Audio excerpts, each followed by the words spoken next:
Assalamu alaikum viewers, I am Mohammad Ibrahim on the platform of Dimensional Physics.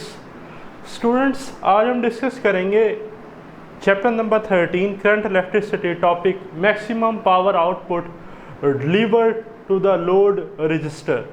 ठीक है जी, कितनी maximum जो पावर है वो लोड रजिस्टर के अक्रॉस हम डिलीवर कर सकते हैं, उसका आज हमने जो एक रिलेशन है वो ड्राइव करना है।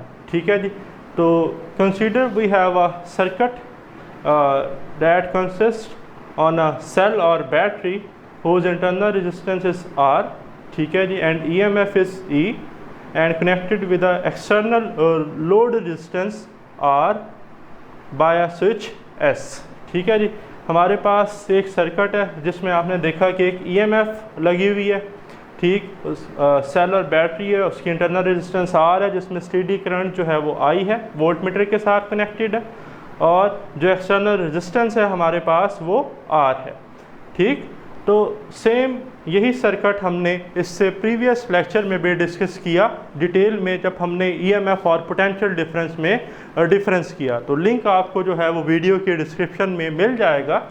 तो वहाँ हमने एक रिलेशन जो है वो पढ़ा I is equal to E over R plus R by using Ohm's law. ठीक, तो देखें ये जो रिलेशन है आज हमने इससे ही यूज़ करते हुए मैक्सिमम पावर का रिलेशन ड्राइव करना है। तो देखें पावर का फार्मूला हम जानते हैं, P is equal to V I, या by using Ohm law V is equal to I R, तो ये बन जाएगा I स्क्वायर R।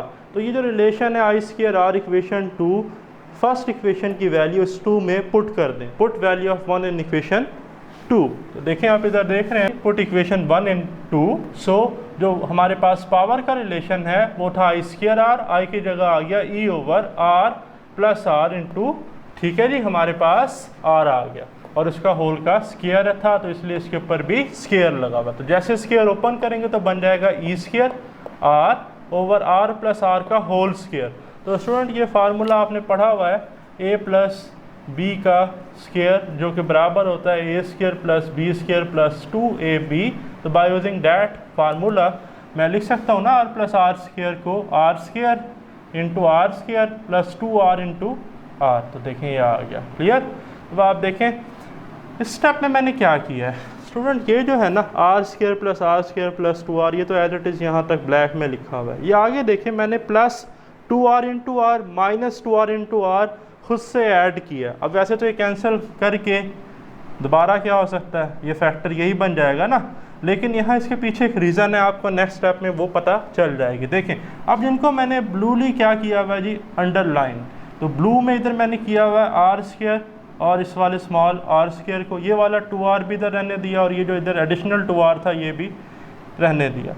ये जो माइनस 2r है तो ये दोबारा ये फार्मूला नहीं बनता a माइनस बी का स्क्वायर जो बराबर होता है A square plus B square minus 2ab। तो ये मैंने इधर यूज़ किया और इसको मैंने लिख लिया r माइनस आर का स्क्वायर, और ये जो वैल्यू थी 2r into R plus 2r into R, ये बन गया 4r इंटू आर। ऊपर एज इट इज़ रहा मेरे पास न्यूमिनेटर में ई स्क्वायर इंटू आर। अब आप देखें कि जो पावर है ये मैक्सिमम तब होगी जब ये जो डिनोमिनेटर है ये हमारे पास कम हो, और ये तभी कम हो सकता है जब लोड रेजिस्टेंस और इंटरनल रेजिस्टेंस बराबर हो। तो R किसके बराबर हो, ठीक है जी, स्मॉल r कैपिटल R के।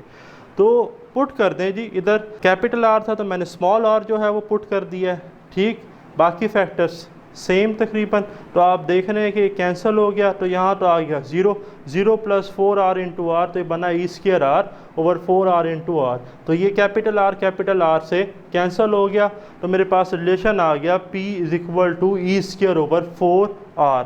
तो ये जो रिलेशन है स्टूडेंट, ये MCQs के लिए, शॉर्ट क्वेश्चन के लिए और लॉन्ग क्वेश्चन के लिए, तीनों एतबार से जो है वो इम्पोर्टेंट है। ठीक है जी, तो आप देख रहे हैं कि जो मैक्सिमम पावर आउटपुट है delivered through a load register वो दो फैक्टर्स पर डिपेंड कर रही है, एक EMF के स्क्वायर पर, दूसरा 1 ओवर R। ठीक है जी, यानी कि R के साथ इसका इन्वर्स रिलेशन है इंटरनल रेजिस्टेंस के साथ। इंटरनल रेजिस्टेंस ज़्यादा होगी पावर कम होगी, इंटरनल रेजिस्टेंस कम होगी पावर ज़्यादा होगी, और EMF ज़्यादा होगी तो जो पावर है वो भी ज़्यादा होगी। तो ये आज का हमारा टॉपिक था। अगर आपका आज के टॉपिक से रिलेटेड कोई क्वेश्चन है तो आप कमेंट्स में डिस्कस कर सकते हैं। स्टे ब्लेस्ड, अल्लाह हाफिज़।